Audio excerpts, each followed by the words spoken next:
Assalamualaikum, Horas Mahubanta Haganu, teman pemilih dan teman Sahab. Selamat datang kembali di podcast Sahab, suara aspirasi, harapan, dan partisipasi masyarakat.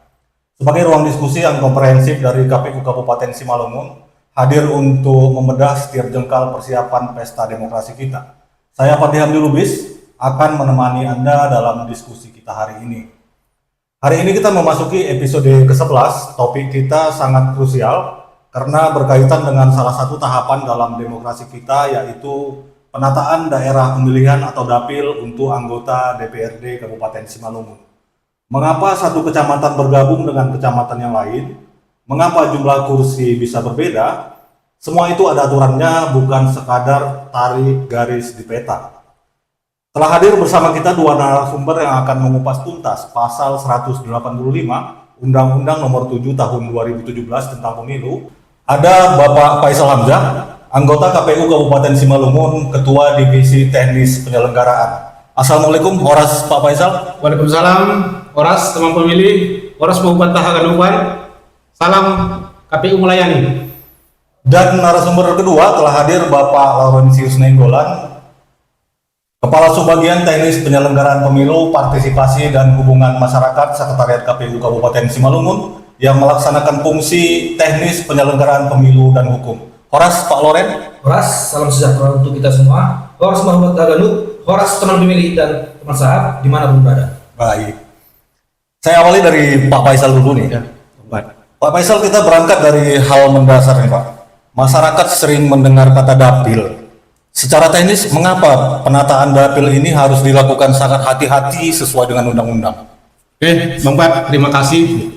Jadi dapil itu adalah medan juang bagi calon anggota legislatif.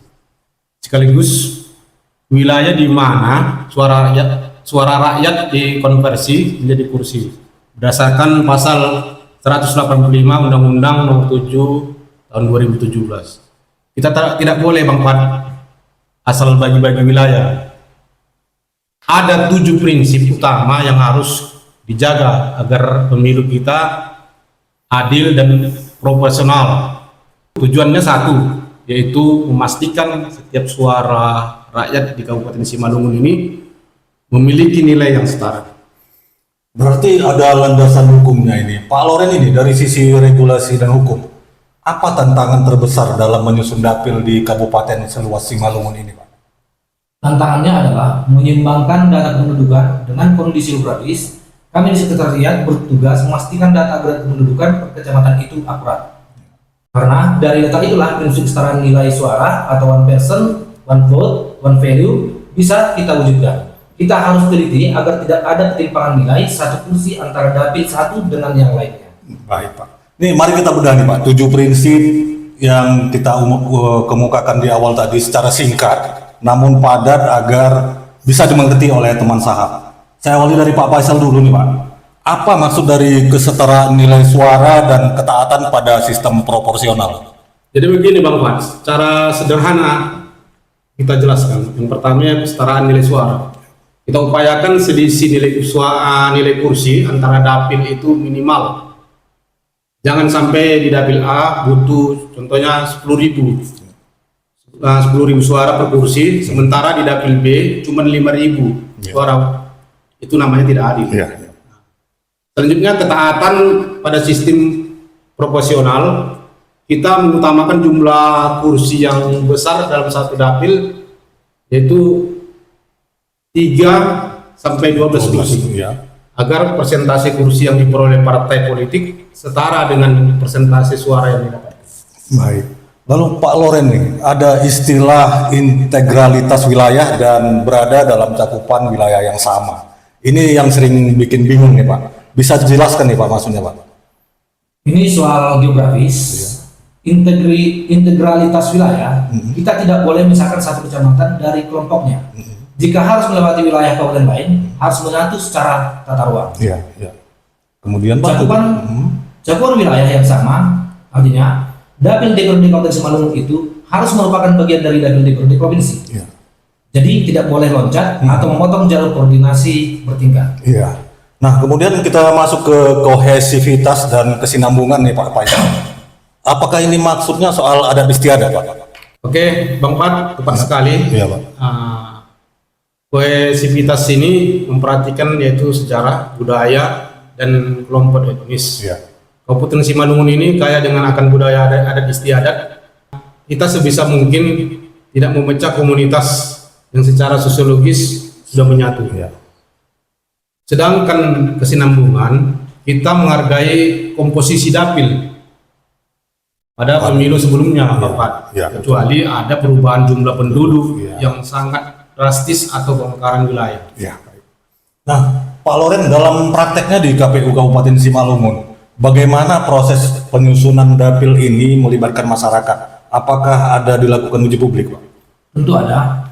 Kami melakukan uji publik dalam bentuk forum group discussion atau FGD dengan mengundang tokoh masyarakat, akademisi, dan partai politik. Iya. Kami mempresentasikan beberapa rancangan dari skrip dapil yang kami bawa ke KPU, Iya. bukan keputusan sepihak, melainkan hasil serapan aspirasi masyarakat Kabupaten Simalungun. Baik. Pak Faisal, harapan Bapak untuk masyarakat terkait pembagian dapil ini apa, Pak?